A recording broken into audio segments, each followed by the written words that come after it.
What's going on, team? Proof here, and welcome to AL4 Talk Pale Moon. And historically, Pale Moon has been a clan to use the units in their soul in tricky ways to try to gather advantage on their opponent, or try to call them out in a chain to be able to beat their opponent over the head. And thankfully, Bushiroad kind of stayed that course when it came to the standard support. So we're going to go ahead and talk about how some of the cards can fit into standard. Well, most of them are going to fit in the standard, of course. And talk about how some of those same cards could fit into premium. And as always, I'm not going to cover the triggers, and I'm not going to cover the PGs either, because there's not much room to really talk about those cards. So let's go ahead and hop into it.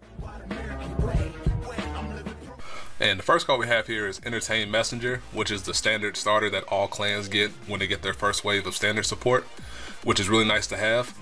And unfortunately, on the premium side, it's not going to really see much use because there's Cat Knight and High Boots, and then there's Happiness Collector, which are two really good starters that make their way into the premium deck that have much more utility than what Entertain Messenger can offer.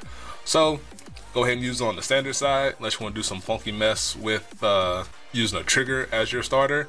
And then on the premium side, make sure you have a copy of Happiness Collector and Puss in Boots to make your way there as your starter. Next up, we have Fluster Cadet, and it's kind of cool to see Pale Moon get a card like this, because I don't recall them getting a card with this skill in the first wave of support.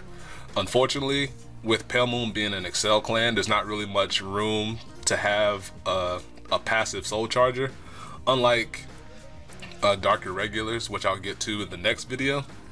Which I don't think they got this, but this would have been a card that probably would have fit them better, because they're a protect clan, so they can make the game go slower. Being an Excel clan, you're trying to get the jump on the opponent to make better use of the fact that you're gonna be using cards more aggressively, and that means there's not much room for Fluster Cadet to be useful. And that's the same on the premium side as well, where there's much more utility granted in grade 1 space that she won't find a cut there either. And next up here we have Dark Metal Bicorn, which is the vanilla 9k grade 1 that all Excel clans get.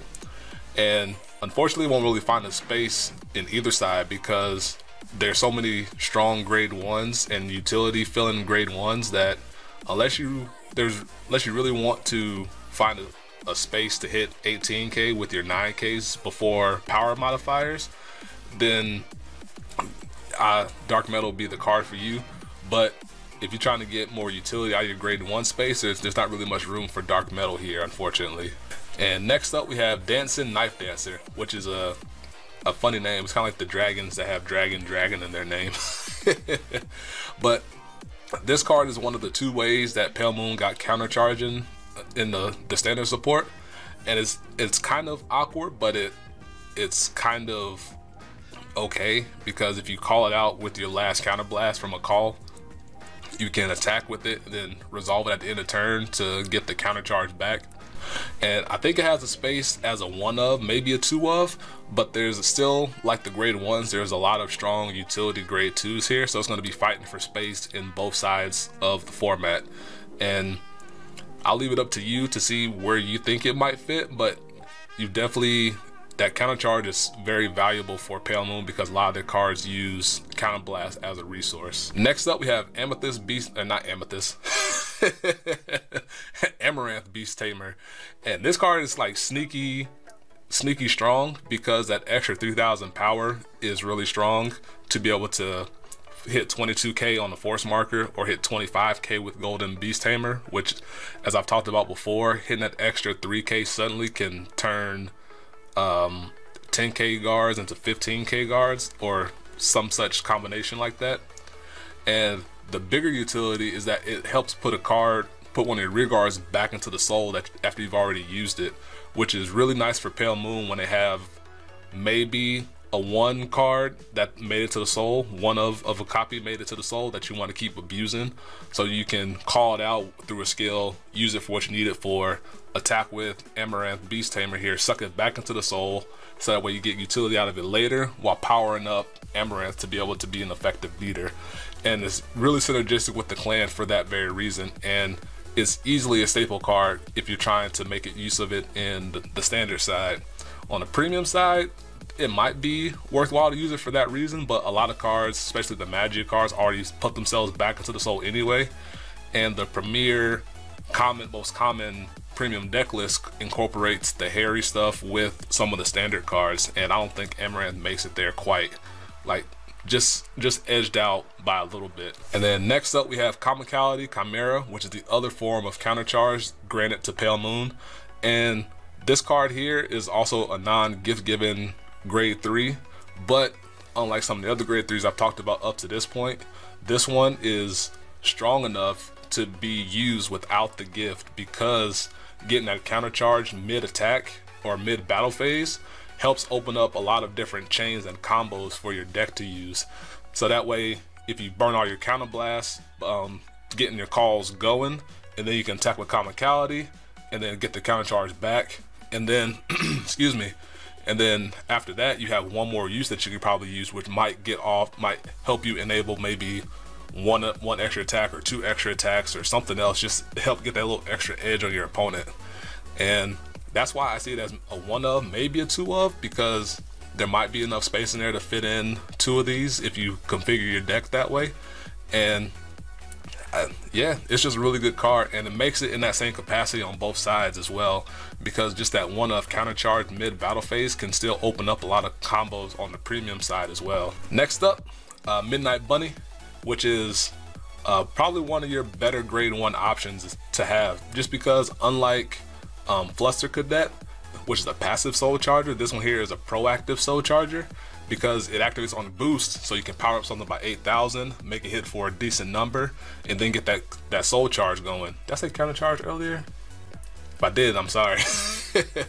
But you get that soul charge going to help put cards into your soul, because as of course, so as you would expect, the more cards you have in soul, the more chance you have to have good call targets for your future skills. And so being able to just get soul charge going through Midnight Bunny here is really good. And then on top of that, it has its counter blast ability. It puts itself into the soul, but it's easy enough to call it back out to maybe be able to use it multiple times in a turn. But you can call something out, a non-grade 1 out from your soul to the rear guard slot, and that helps open up a lot of combo sequences as well with your jumping Jills, your Alice's, maybe an Amaranth that got stuck into the soul or something like that. Call out Comicality, other cards that I've mentioned up to this point, and it gives you on hit pressure, especially if you put it behind your Vanguard, which is a really common place to put it. And it just helps amount pressure and helps facilitate your deck game plan as well. And on both sides, it's used for that very purpose, because on top of all that, it's also an 8K booster as well. And hitting 8,000 with Excel helps push certain numbers throughout the course of the game. And then we have Sergeant Presenter, which is your go-to card that you want to ride every single game if at all possible. This is a snap keep in your opening hand before mulligan if you see it in hand, because it helps turbo jumpstart your soul reserve to be able to have effective units you want to call out later. Because if you ride it first, you get that soul charge in, and then when you ride the grade 2, you can effectively put 2 cards into soul as well, which helps get you up to 5 cards in soul if my math is correct. So you got a nice healthy soul here, one of which you put from your hand into the soul, which is probably a card you want to call out later, such as one of the previous cards I talked about up to this point, to be able to have an effective chain or an effective soul reserve to be able to chain call, just to keep putting that pressure on your opponent. And on both sides of the format is used for that very purpose, because not a lot of Pale Moon cards can soul charge that early, that quickly, and that's where it starts to add up and just helps put necessary cards into the soul to be able to call out. So if you have cards that activate when being called out from soul and what have you. Next up is Magical Box Streamer, which is a card that I kind of liked when it first came out, just because I liked the idea of being able to have it maybe slow down a rush or be able to benefit from being rushed, and I thought that was cool. However, being a counterblast too with such limited countercharge options makes it hard to utilize, since some of your most important pieces need that counterblast as well, so it's hard to invest that much into it. And the plus 3 the plus 3k that it gets isn't strong enough to justify playing it for that reason, since there's other cards that get similar power which offer more benefit on the side as well, such as Amaranth Beast Tamer. So unfortunately it doesn't quite make the cut, even though it's kind of memey. And I can appreciate that. And then now we have a card that is really strong and really staple in Nitro Juggler. And part of me keeps wanting to call it Necro Juggler because that's how they kind of pronounce it in the anime. But the reason why this card is really good is because A, it's selective soul charging. So if you look at the top two, put the favorable one into the soul, put the other one to the bottom, which might help you hit an Alice or Jumpin' Jill or some other good card you want to have in soul to help jumpstart your combos. And then it's also a workeroid, so if you ride it as Vanguard, you can resolve the skill. And then if you happen to go into Alice, which I'll get into closer towards the end, you'll be able to call it out through her skill and kind of effectively wash the fact that you had to ride it or had to ride a card from hand and stuff like that.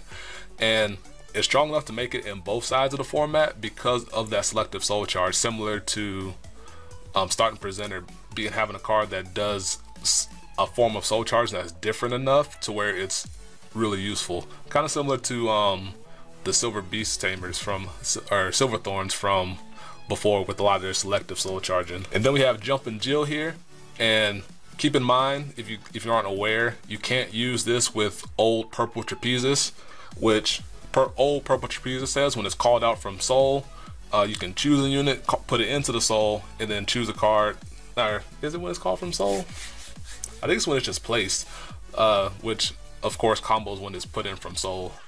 And then either way, you put a card from your hand or put a card from your field into the soul, and then choose a card from your soul called to the field.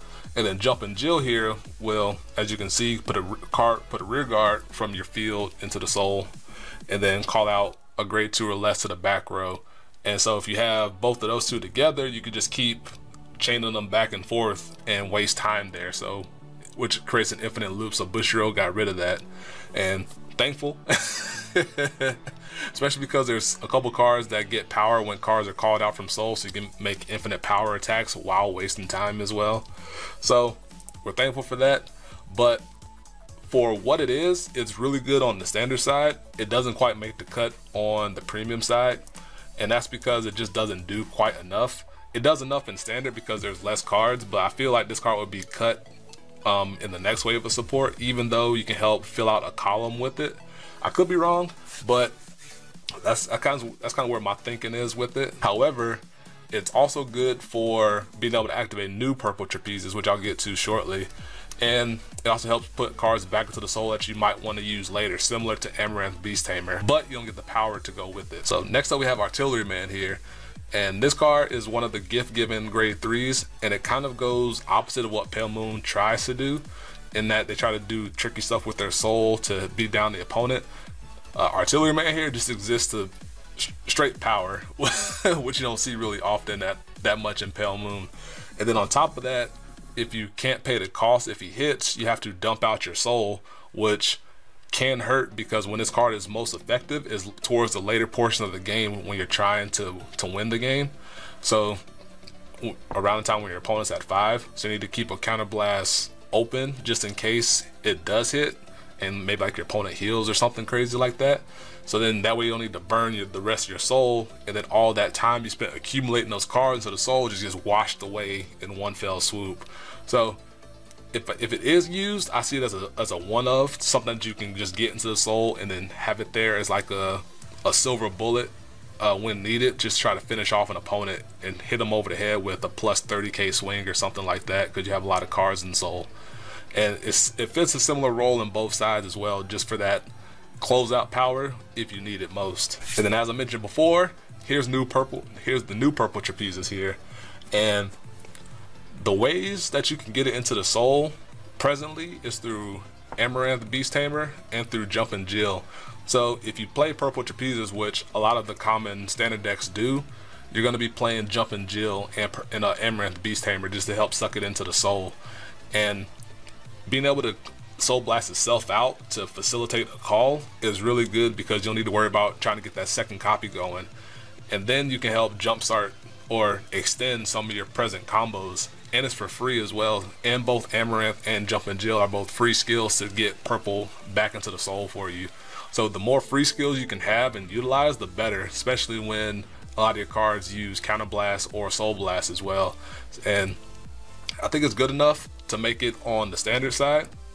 There's a couple decks I've seen out there that use and don't use purple trapezes, so it's still kind of trying to, or excuse me, it's still being figured out on the premium side as well. So I say give it a shot, see what you can do with it, and see what you can develop on your side as well.